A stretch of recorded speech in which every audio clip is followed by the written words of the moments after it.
everyone, in this video I'll be making another recipe from this recipe book that I got in my Geek Gear box a while ago. I'll be making Weasley's Dragon Roasted Nuts, and this recipe is actually great as a snack for the diet I'm on, so I thought I'd give it a go. First, you're going to preheat your oven to 250 degrees Fahrenheit.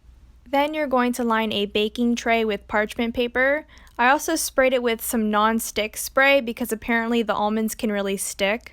In a bowl, you're going to mix together a half a teaspoon of ground cumin, a half a teaspoon of cayenne pepper, a half a teaspoon of ground cinnamon, a quarter teaspoon of chili powder, 3 teaspoons of brown sugar, which isn't the best for my diet, but I found some brown sugar that's half the amount of sugar that brown sugar normally has, if that makes sense.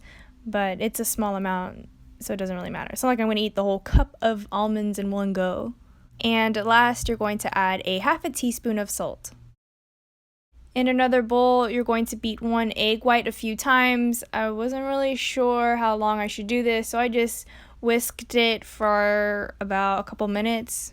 Then you're going to add 1 cup of almonds to the egg white and stir until all the almonds are coated. Is it almond or almond?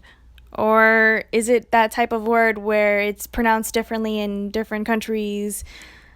I don't know. People always get triggered by the way I pronounce things.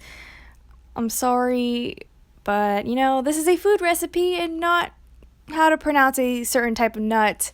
So let's move on, okay? You're then going to add the nuts to the spice mix and stir until they are completely covered in the spices. Once they are coated with the spices, you're going to transfer them into the baking tray and make sure you spread them out so they're not overlapping each other. Bake them in the oven for about 50 minutes. You can also cook them at a higher temperature for obviously a less amount of time, but you have to watch them because apparently they can burn easily. I just went with the whole 50 minutes thing at 250 Fahrenheit.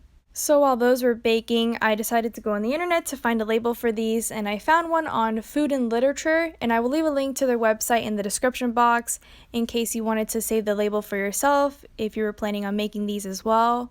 So I just took their label, I cropped it into a circle, resized it to fit the container I was planning to use, then printed it out on sticker paper, cut that out, and then popped it on the container, and I think it looks pretty cool. Once the time was up, I took them out of the oven and I let them cool.